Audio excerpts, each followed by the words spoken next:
Yeah. So for viewers that are watching, tell us, explain the business. What is the Butcher's Baker? So the Butcher the Baker, we kind of came up with a name. I think it was after a few vodkas, but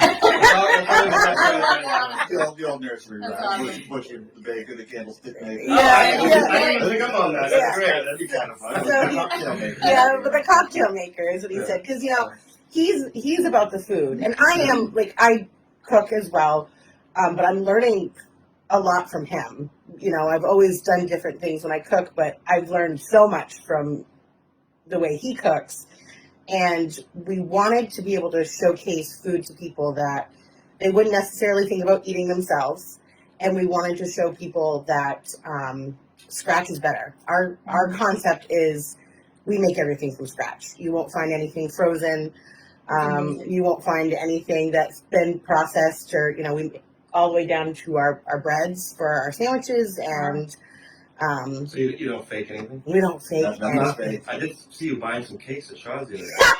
That was probably dropped off at my mom's house or something. I once worked at a restaurant, though, and I obviously won't name anybody's names, but we ran out of gelato, and so we started serving vanilla ice cream to people. And I remember there was this one lady, because we're in Bangor, Maine, not a lot of people really know what true gelato is. And one day she's like, "Can you come over here to the table?" And I come over, she's like, "I think you're serving ice cream, not gelato." And I was like, no, man, that's gelato. Yeah.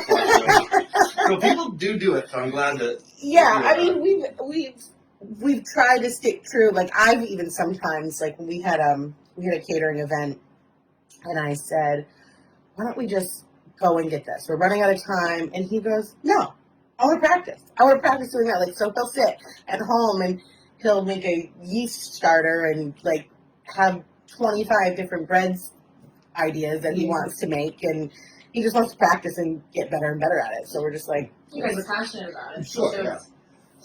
And being a cook so long for other restaurants, there's not a whole lot of bakeries in the area. There's a few spots that'll bake biscuits and whatnot, but for the most part, people are buying frozen bread.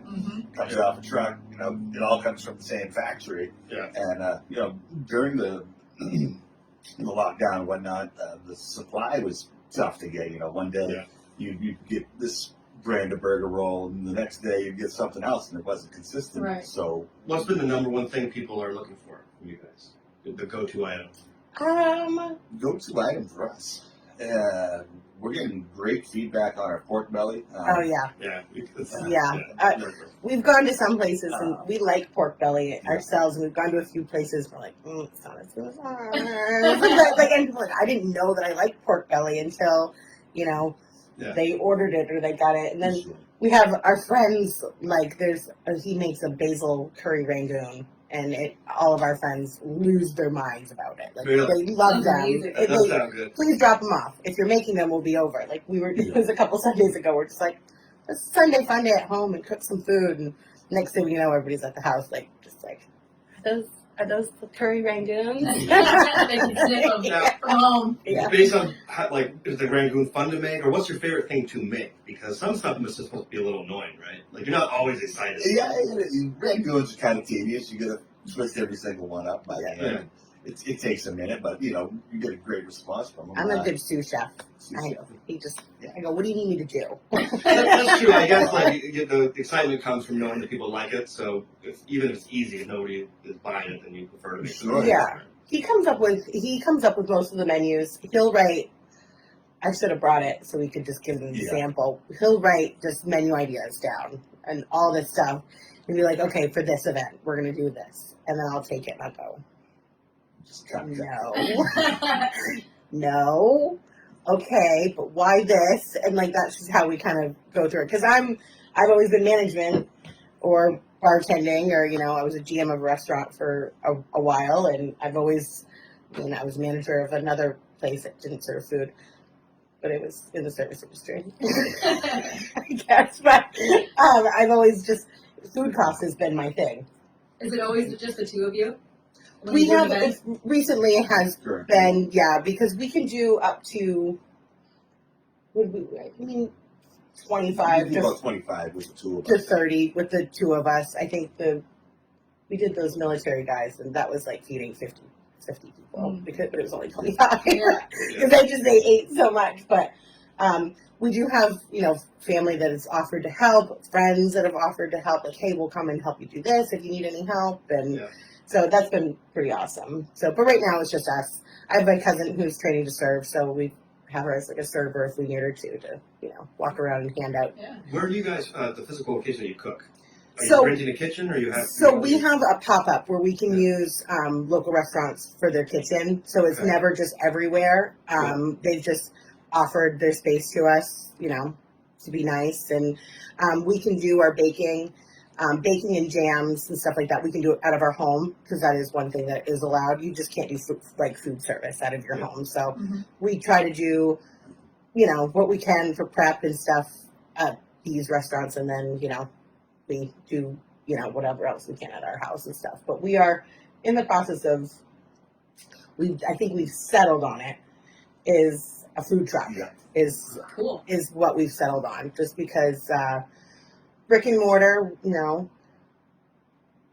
you're committed to one location. If it doesn't work out, you're stuck in that location. A food truck, you can go anywhere for anything. Yeah. You don't have to do it all the time. You can go to an event, you can go to a wedding, and people aren't getting married now, sitting in a church and then going to having, a sit-down plated dinner at, the Cross Center. They're having food trucks come to their events. And Also, food trucks are just cool. Yeah, Like, yeah. I want a food truck. Yeah.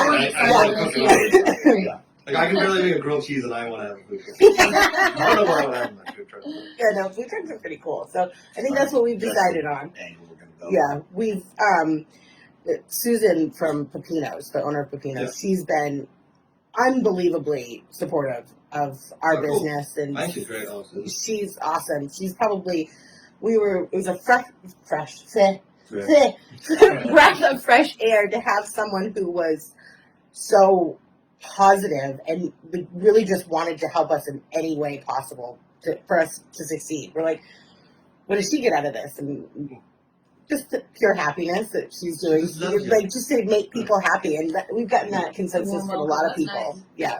That's great. She's pretty awesome. So she's gotten us into contact with someone in Massachusetts who does food trucks. Yeah. Because you go on Craigslist and Oh, I You don't know what you're I getting. wasn't joking about looking for one. I've been looking, and they're either horrible or they're $40 bazillion. yeah, they're like super expensive. They're like, oh, put your money into this trust, and then we'll deliver it to you.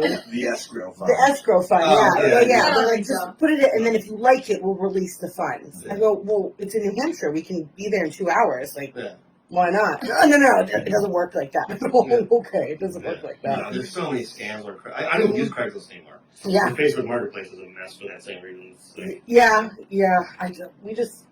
We didn't know like which angle to go to, and people, it's so like frustrating because they're just like, I just want to do this. Why can't I do I it? made Kat drive with me to go check out. That was you, right? That was me. Okay, I couldn't remember. So I went to there's this random Facebook guy, and he listed it for like $600. I'm like, I mean, this is an RV. This is an old retro RV. Yeah, whatever. Turned into a food truck, and I got there, and the wheels, it was like sunk in the ground into the mud and frozen, and he's just standing there, he's like, yeah, you have to blow those tires out. But I'm looking like, even if I blow the tires out, like this thing is not, it's in the ground. It's mud. not gonna Super go. deceiving online. I mean, all that being said, I'm not trying to knock Facebook. You can find great deals, obviously, Yeah. but I feel you're paying for. And Maine's a small market too. There's not a lot of food trucks around. No, but And they're going to be old fare. and what stuff, was too. yeah, and that's like when we told my Like fried mom food. that we were gonna do like a food truck. She's just like, my grandson is not going to be just hanging around a fairground all day. And I go, Mom, there's not more. going to the fair. You're not going to the You're not fair. going Like, to there's the so much fair. more to a food Yeah, truck. and it was a different time for that generation too. Like if you think about like Anthony Bourdain and famous chefs now, Yeah, chefs yeah. weren't famous back in the day. No. Like, There was a like dirty- turn this yeah. 1900, they're like, you're a chef. Now they're Yeah. you're a chef.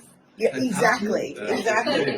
And that's the kind of like, we don't necessarily mind catering for big events, but our passion is to be in your home and cook for you. Like, because that's one of our things that we do is we go in, we cook for you, we serve your guests, and then we clean up after ourselves, and then we're gone. We're out of your hair, and it looks like nothing happened at your house. And, that's the biggest review that we've had so far. People are like, oh, wow.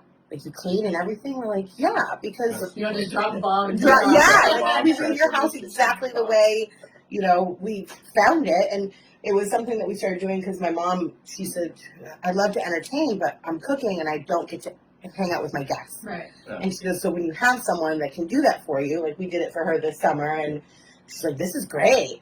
And we just kind of went from there, and just like a lot of people want this. There is a market for it in this area. We've gone to Portland, Moosehead, Bangor, so we go everywhere.